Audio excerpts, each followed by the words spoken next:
জুলাই আগস্টে ছাত্র জনতার গণ অভ্যুত্থানে সংগঠিত মানবতা বিরোধী অপরাধের অভিযোগে ক্ষমতাচ্যুত প্রধানমন্ত্রী শেখ হাসিনা সহ দুইজনকে ট্রাইব্যুনালে হাজির হওয়ার জন্য দুটি পত্রিকায় বিজ্ঞপ্তি প্রকাশ করার নির্দেশ দিয়েছেন আন্তর্জাতিক অপরাধ ট্রাইব্যুনাল। একই সঙ্গে এ বিষয়ে পরবর্তী শুনানির জন্য আগামী 24শে জুন দিন ঠিক করেছেন আদালত। আরেক আসামি হলেন সাবেক স্বরাষ্ট্রমন্ত্রী আসাদুজ্জামান খান কামাল। এই মামলায় অপর আসামি সাবেক আইজিপি চৌধুরী আব্দুল্লাহ আল মামুনকে আন্তর্জাতিক অপরাধ ট্রাইব্যুনালে হাজির করা হয় আজ।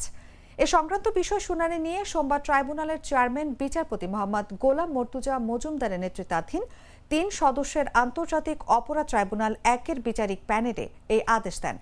ট্রাইব্যুনালের প্রসিকিউশনের অভিযোগে বলা হয়, 16 জুলাই থেকে 5 আগস্ট পর্যন্ত সারা দেশে 1450 ছাত্র জনতাকে হত্যার দায় শেখ হাসিনার।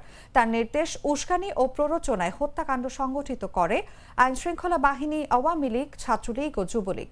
শেখ হাসিনার নির্দেশে আন্দোলন দমনে প্রাণঘাতী অস্ত্র ব্যবহার করার প্রমাণ মিলেছে বলে জানিয়েছে প্রসিকিউশন।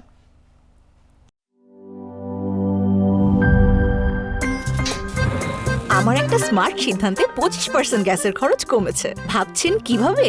সাধারণ গ্যাস স্টোভ বদলে আমি এনেছি আরএফএল গ্যাস স্টোভ। এর সাইন্টিফিক নজল ও ব্রাস বার্নার ক্যাপ সমানভাবে তাপ ছড়িয়ে রান্না করে দ্রুত। তাই গ্যাসও বাঁচায় 25%, টাকাও বাঁচে 25%। আরএফএল গ্যাস স্টোভ নিরাপদ ও গ্যাস সাশ্রয়ী।